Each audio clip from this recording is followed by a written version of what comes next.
Hi, I'm E.D. Lewis and welcome back to my channel, and we're back with another nocturnal review. And it feels like a while since I've said nocturnal review, but today it's definitely true. So today I'll be reviewing a book that was one of the ones that I set that I had to read this year, and I got it read.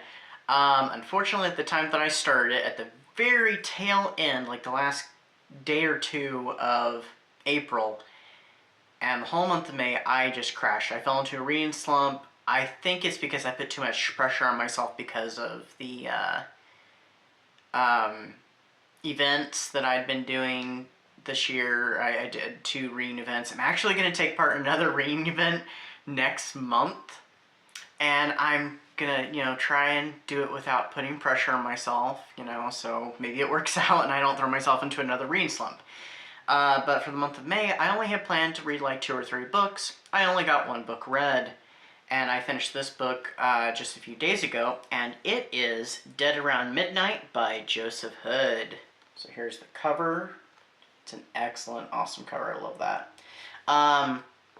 So this is the 3rd book in the Bonneville trilogy. I'm not sure if it's meant to be a trilogy or not, but the first 2 books I have right here, and I have reviewed them, and I will put the reviews up in the description. So the first book is My Friend Nick, which I highly recommend everybody checks this book out. It's an excellent read.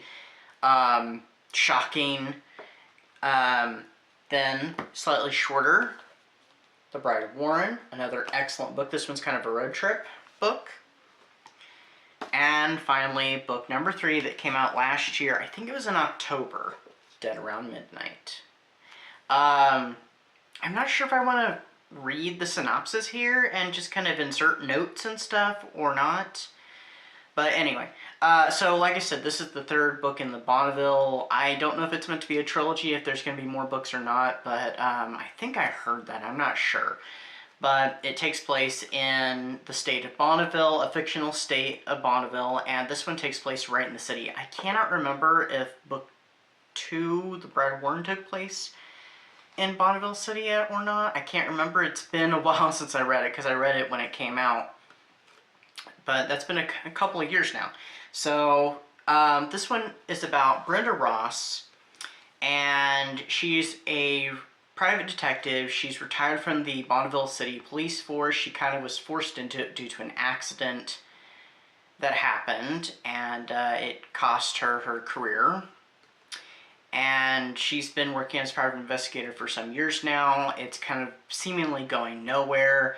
She's just in a really tough spot, and her neighbor and basically her only friend, Nathaniel Kirby, who they just call Kirby in the book, he is also kind of down and out on his luck.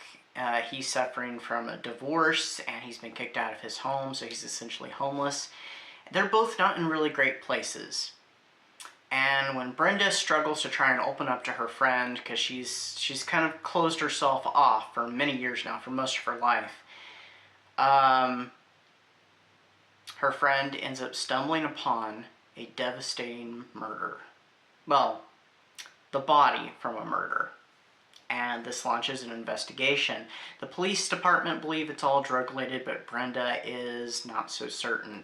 And as the book says, I'm going to read the very last bit.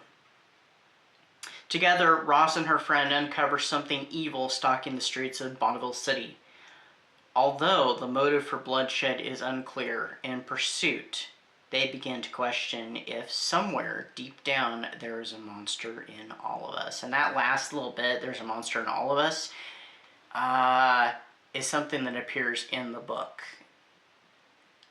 in some graffiti, and it has a lot to do with the book. This is a very dark tale, very dark story, very much like the first book, which is also extremely dark. And actually, without spoiling anything, this book does connect back to this one. You can pick this one up and enjoy it thoroughly, but if you do that, you need to pick up this one immediately afterwards. Preferably, you read this one first, because you'll get the connection when it happens. And when I was reading it, I sent the author, who's a friend of mine, a message, and I said, well, I can't say what I said, but I sent a question, and he's like, yes. And yeah, so this book does start out kind of slow, I will say that. So it's kind of a slow burn, but once the investigation really starts kicking off, it starts going like a wildfire. So yeah. And this is just like with this one.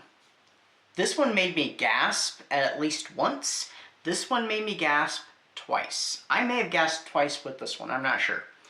But yeah, I was not expecting something that happens in it, and it was kind of gut-wrenching, heart-wrenching, kind of heartbreaking, all tied up in a nice little bow.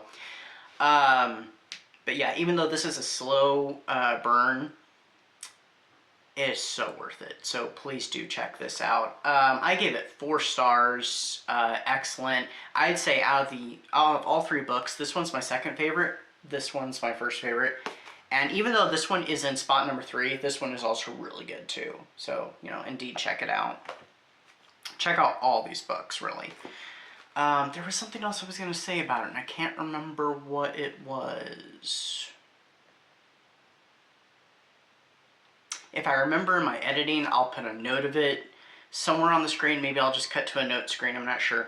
But yeah, this one was kind of devastating in many ways, kind of like the first one. And it's like the perfect successor and like almost direct sequel to the first book. But I mean, you can also read it standalone. But yeah, highly recommend. I'm glad that I finally was able to get back into the book, because when I started it, I was starting to slump really hard, and I was really intrigued, I was really interested, but I just could not read much of anything, and I had to ultimately set it down for a bit. And I'm glad that I finally picked it up, because once I picked it back up, I started to go through it pretty quickly.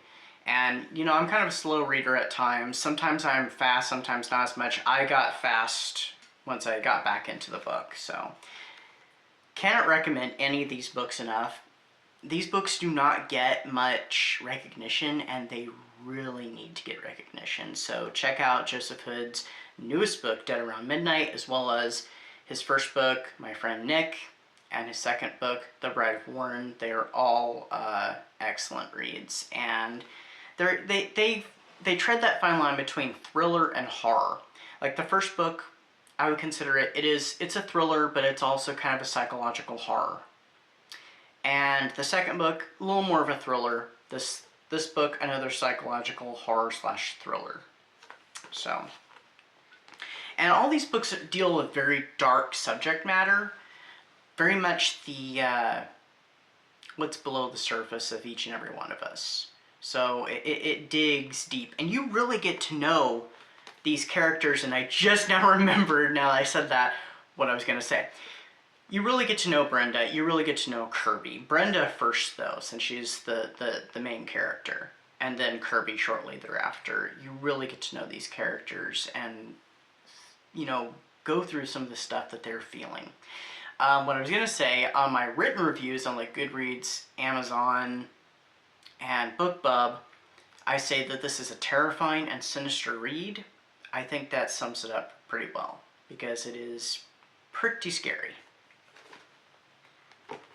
Just the mere thought. To me, scary is more of built around idea and concept. So something, I'm not saying like jump scares, like, oh my gosh, that just got me. No, I mean like, just think about it and just like, that is just a terrifying thought.